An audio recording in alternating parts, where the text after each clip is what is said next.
Kyathanpalli municipal chairman ఎన్నిక వ్యవహారం ఉమ్మడి ఆదిలాబాద్ జిల్లాలో కాకరేపుతోంది. బాల్క సుమన్ అరెస్ట్ ఎపిసోడ్ మరింత హీట్ పెంచుతోంది. జైల్లో ఉన్న బాల్క సుమన్ని పరామర్శించిన హరీష్ రావు రేవంత్ సర్కార్ తీరుపై ఫైర్ అయ్యారు. ప్రజాస్వామ్యాన్ని కాంగ్రెస్ నేతలు ఖూనీ చేస్తున్నారన్నారు. మంచిర్యాల జిల్లా క్యాతన్పల్లి మున్సిపల్ చైర్మన్ ఎన్నికపై వివాదం కొనసాగుతోంది. ఈ ఎన్నిక నేపథ్యంలోనే మంత్రి వివేక్ కాన్వాయ్పై రాళ్ల దాడి జరిగిందనే కారణంతో బీఆర్ఎస్ మాజీ ఎంపీ బాల్క సుమన్తో పాటు మరో 5గురిపై కేసులు నమోదు కావడంతో అరెస్ట్ చేశారు. మార్చి 3 వరకు 14 రోజుల రిమాండ్ విధించగా బాల్క సుమన్తో పాటు 4 బీఆర్ఎస్ నేతలను ఆదిలాబాద్ జిల్లా జైలుకు తరలించారు. ఈ క్రమంలోనే ఆదిలాబాద్ జిల్లా జైల్లో బాల్క సుమన్ను మాజీ మంత్రి హరీష్ రావు పరామర్శించారు. బీఆర్ఎస్ నేతల బృందం బాల్క సుమన్తో ములాఖాత్ అయ్యారు. ఈ సందర్భంగా బాల్క సుమన్ను పోలీసులు అన్యాయంగా అరెస్టు చేశారన్నారు హరీష్ రావు.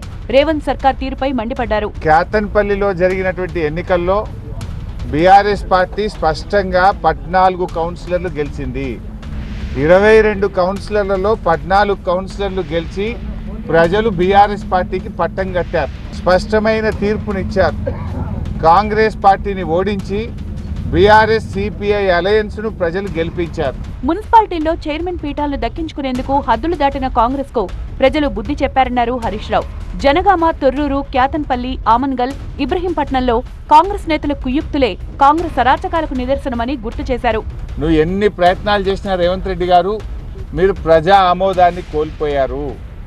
గతంలో మున్సిపల్ ఎన్నికలు జరిగితే కాంగ్రెస్ పార్టీ 4 గెలిచింది. 4 మున్సిపాలిటీలు గెలిచింది. ఆనాడు బీఆర్ఎస్ అధికారంలో ఉన్ననాడు. మేము దానికంటే ఈరోజు 30% ఓట్ బ్యాంక్ తెచ్చుకున్నాం. దాదాపు 800 కౌన్సిలర్లు ఈరోజు బీఆర్ఎస్ పార్టీ గెలిచింది. దాంతో నీకు నిద్ర పట్టలేదు.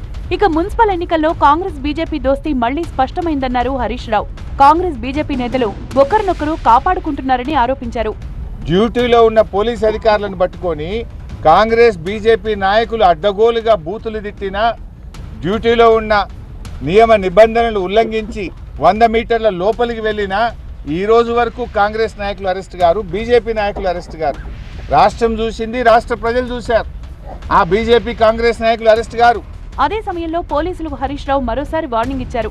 అధికారం శాశ్వతం కాదని గుర్తుంచుకోవాలి అన్నారు. మీ పోస్టింగ్ల కోసమో ఇంకో దానికోసమో పోయి తప్పులు చేస్తే మాత్రం రేపు మీరందరూ కూడా రేపు చట్టపరంగా శిక్ష తప్పదు. మీకు చట్టపరంగా కేసులు ఎదుర్కోవాల్సి వస్తుంది.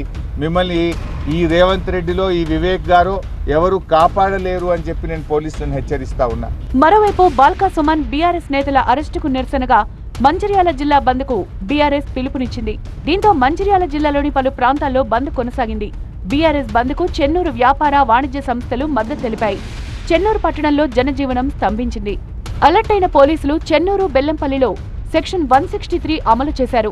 ప్రధాన కూడళ్ల దగ్గర పోలీస్ పికెటింగ్ ఏర్పాటు చేశారు. బీఆర్ఎస్ బంద్తో క్యాతన్పల్లిలోనూ హైటెన్షన్ నెలకొంది.